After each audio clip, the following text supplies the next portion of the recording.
Chennai trading academy subscribers viewers எல்லாருக்கும் வணக்கம். Stock மார்க்கெட்டுக்குள்ளே நான் என்ட்ராகணும், இல்லை நான் ஆல்ரெடி என்ட்ராயிருக்கேன், எனக்கு அதை பற்றி டீட்டெயிலாக தெரியல, இப்போ நான் என்ன பண்ணணும்? இந்த மாதிரி ஒரு இன்வெஸ்டர் ட்ரேடராக நீங்கள் இருக்கீங்கன்னா கண்டிப்பாக இந்த வீடியோவை கம்ப்ளீட்டாக மிஸ் பண்ணாமல் வாட்ச் பண்ணுங்கள்.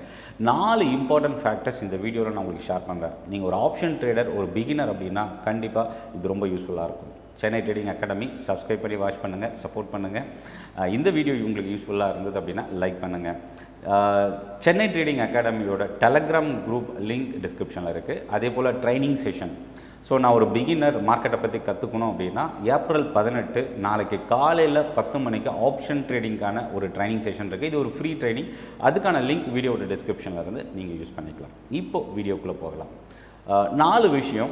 அதில் ஃபஸ்ட்டு விஷயம் என்னென்னா, நீங்கள் ஸ்டாக் மார்க்கெட்டுக்குள்ளே என்ட்ரு ஆகும்போது ஆப்ஷன் ட்ரேடராக என்ட்ராகக்கூடாது. செபியோட ரீசன்ட் டேட்டா அனாலிட்டிக்ஸ் டேட்டா வந்து என்ன சொல்கிறாங்க, அவங்களோட அனாலிசிஸில் 93% லாஸ் வந்து ரீட்டைல் ட்ரேடர் வந்து பண்ணியிருக்கிறாங்க அப்படின்றது நமக்கு எல்லாருக்குமே தெரியும். ஆல்ரெடி செபி கொடுத்துருந்த டேட்டாவில் அதில் நமக்கு இன்னொரு விஷயம் என்னென்னா 75%, அதாவது இந்த லாஸ் ஆன 93% ட்ரேடர்ஸ் F&O டெரிவேட்டிவ் மார்க்கெட்டில் லாஸ் ஆகிருக்கிறாங்க. அதில் 75% அவங்களோட இயர்லி இன்கம் 5 லட்ச ரூபாய்க்கு பிலோவில் இருக்குது. அதாவது என்னென்னா ரொம்ப ஸ்மால் போர்ஷன் ஆஃப் இன்கம் வரக்கூடியவங்க தான் அதிகமாக லாஸ் பண்ணியிருக்கிறாங்க. ரெண்டாவது 30 வயசுக்கு பிலோவில் இருக்கிறவங்க தான் 43% ட்ரேடர்ஸ் வந்து லாஸ் பண்ணியிருக்கிறாங்க. ஸோ அப்போ இந்த டேட்டாவிலேருந்து நமக்கு என்ன தெரியுதுன்னா, மணி மேனேஜ்மெண்ட் இல்லை பர்சனல் ஃபினான்ஸை சரியாக ஹேண்டில் பண்ணாதது ஒரு காரணம். ஸோ இப்போ இந்த 4 விஷயம் நான் உங்களோட ஷேர் பண்ண போகிறது. இதை 4ஐயும் நீங்கள் கரெக்டாக ஃபாலோ பண்ணிங்கன்னா ஒரு சக்ஸஸ்ஃபுல் ஃபினான்ஷியல் ஃப்யூச்சர் இன்வெஸ்ட்மெண்ட்க்கும் நீங்கள் ஒரு லாங் டேர்ம் கார்பஸ் க்ரியேட் பண்ணுறதுக்கும் அது உங்களுக்கு ஹெல்ப் பண்ணும். முதல் விஷயம், நான் ஒரு சேல்ரிடு இன்வெஸ்டர் இல்லை ட்ரேடர்கிட்ட இருந்து ஸ்டார்ட் பண்ணுறேன். இப்போது எனக்கு சம்பளம் வருது. என்னோடய சம்பளத்தில் இருந்து நான் ஒரு போர்ஷனை இன்வெஸ்ட்மெண்ட்காகவோ இல்லை ட்ரேடிங்காகவோ நான் பிரிக்கணும் ஃபஸ்ட்டு. அப்படி எப்படி பிரிக்கலாம் அப்படின்னா 50-30-20. என்னோடய 50% சேல்ரி, அதாவது எக்ஸாம்பிள் வந்து எனக்கு ஒரு 50,000 ரூபா சம்பளம் வருது அப்படின்னா அதில் 50% வந்து என்னோடய நீடுக்காக பிரிக்கலாம். ஸோ 50% 25,000 ரூபா நீங்கள் அந்த மாதத்தோட எக்ஸ்பென்ஸுக்காக, ரெண்ட்டு, மொபைல் எக்ஸ்பென்ஸ், இந்த மாதிரி உங்களோட க்ரோசரிஸ், ஃபேமிலி, அப்புறம் வந்து எஜுகேஷன், ஹெல்த்து, இந்த மாதிரி நீங்கள் பிரிச்சுக்கலாம் 50%. ரிமைனிங் இருக்கிற 25,000 ரூபாவில் அதாவது 50,000 சேலரியில் 25,000 போயிடுச்சு. 30% நம்ம என்ன, நமக்கு ஒரு தேவை இருக்கும், இந்த மாதம் நம்ம இதை வாங்கலாம், நம்ம இந்த மாதம் இதை செய்யலாம், அதுக்கு வந்து 30% பிரிச்சுருங்க. ரிமைனிங் 20% இருக்கு இல்லையா, அந்த 20%, அதாவது 10,000 ரூபா, இந்த 10,000 ரூபா தான் நீங்கள் சேவிங்ஸுக்கு யூஸ் பண்ணணும், இல்லை இன்வெஸ்ட்மெண்ட்டுக்கு யூஸ் பண்ணணும். பட் இதில் நம்ம நிறைய கவனிக்கக்கூடிய விஷயம் என்னென்னா, நிறைய பேர் வந்து நம்ம சம்பளத்துலேருந்து பாதி பணத்தை எடுத்து நேராக ஸ்டாக் மார்க்கெட்டில் போய்ட்டு ஒரு ஆப்ஷன் ட்ரேட் 2 நாள் பண்ணி அதிலேருந்து கொஞ்சம் சம்பாதிச்சு வீட்டு எக்ஸ்பென்ஸுக்கோ இல்லை வீட்டுக்கோ அதை இன்னும் மல்டிப்ளை பண்ணிக்கலாம் அப்படின்னு நினைக்கிறாங்க. கண்டிப்பாக அது வந்து சக்ஸஸ் கொடுக்காது கன்சிஸ்டண்ட்டாக. ஸோ அப்போது இந்த ரூல் 50-30-20 ரூல் ரொம்ப இம்பார்ட்டன்ட் நீங்கள் இன்வெஸ்ட்மெண்ட் ஸ்டார்ட் பண்ணுறீங்க அப்படின்னா. அதுக்கு முன்னாடி இன்னொரு முக்கியமான விஷயம் என்னென்னா, நான் என்னோடய சம்பளம் நான் ஒரு 50,000 வாங்கிட்டு இருக்கேன்னா எமர்ஜென்சி ஃபண்ட் இருந்தால் தான் நீங்கள் அடுத்தது இன்வெஸ்ட்மெண்ட்டே நீங்கள் ப்ரிஃபர் பண்ணணும்.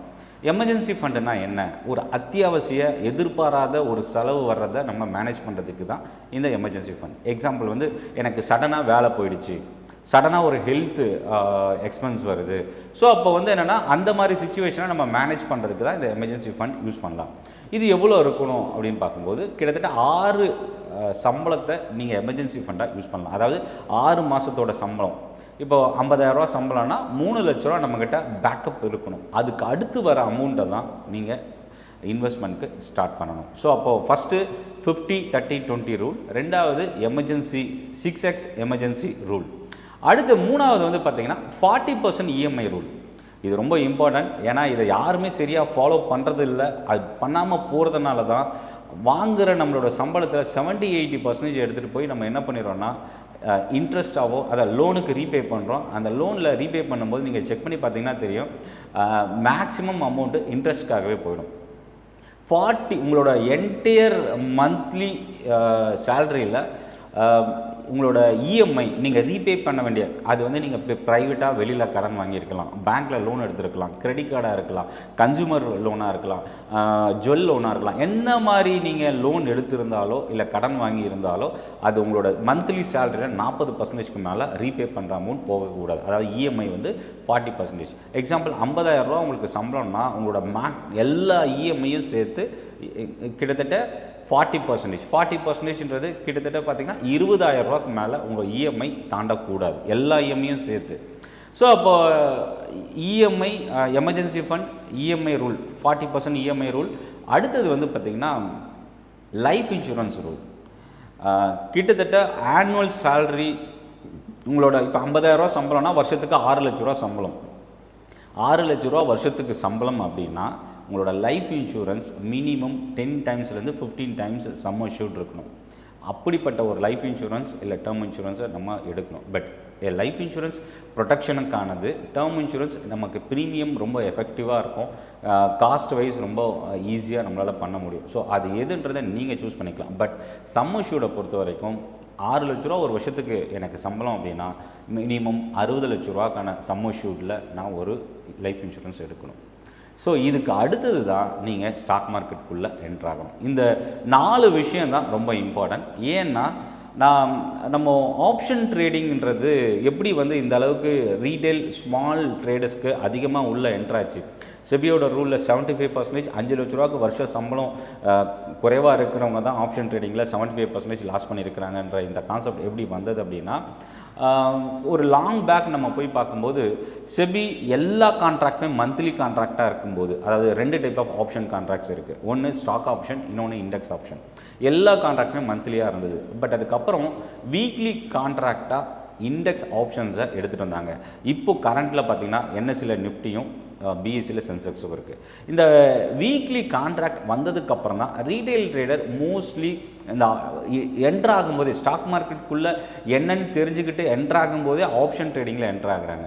ஸோ இதுதான் வந்து எடுத்த மார்க்கெட்டுக்குள்ளே போகும்போதே அவங்களுக்கு ஒரு பேட் இம்ப்ரெஷன் மார்க்கெட் பற்றி டர்ன் ஆகிறதுக்கும் இமீடியட்டாக லாஸ் ஆகி வெளியில் எக்ஸிட் ஆகிறதுக்குமான ஒரு ரீசனாக இருக்குது. ஸோ அப்போ என்னென்னா நீங்கள் மார்க்கெட்டுக்குள்ளே என்ட்ராகிறீங்க அப்படின்னா ஃபஸ்ட்டு மார்க்கெட்டை நீங்கள் அண்டர்ஸ்டாண்ட் பண்ணணும். அதுக்கு நீங்கள் நிறைய ட்ரைனிங் செஷன்ஸ் இருக்குது, யூடியூப் வீடியோ லேர்னிங் வீடியோஸ் நிறைய இருக்குது, ஸ்டாக் ப்ரோக்கரோட கோர்ஸ் மெட்டீரியல் இருக்குது, என்ஐஎஸ்எம்மோட மெட்டீரியல் இருக்குது. ஸோ இந்த மாதிரி மெட்டீரியல்ஸ் இல்லை நீங்கள் வீடியோஸு ட்ரைனிங் செஷன்ஸ் இதெல்லாமே அட்டன் பண்ணி மார்க்கெட்டோட என்டையர் டைனமிக்ஸ் என்ன அப்படின்றத ஃபஸ்ட்டு அண்டர்ஸ்டாண்ட் பண்ணிக்கணும்.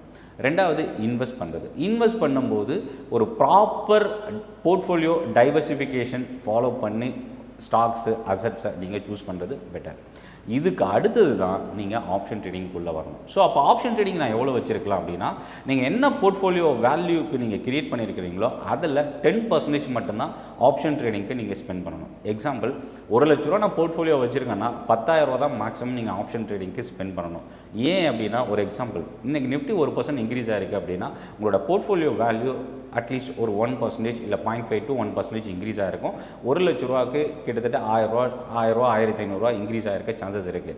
அதே மாதிரி மேபி உங்களுக்கு ஆப்ஷன் ட்ரேடிங்கில் 10,000 வச்சு உங்களுக்கு லாஸ் வந்தாலும் இந்த போர்ட்ஃபோலியோட ரிட்டர்ன் உங்களுக்கு மேனேஜ் பண்ணுறதுக்கு ஹெல்ப் பண்ணும். இது எல்லா டைம்லேயும் வந்து ப்ரொபோஷனாக இங்கே லாஸ் வரும்போது அங்கே ப்ராஃபிட் வரும் அப்படின்றது சொல்ல முடியாது.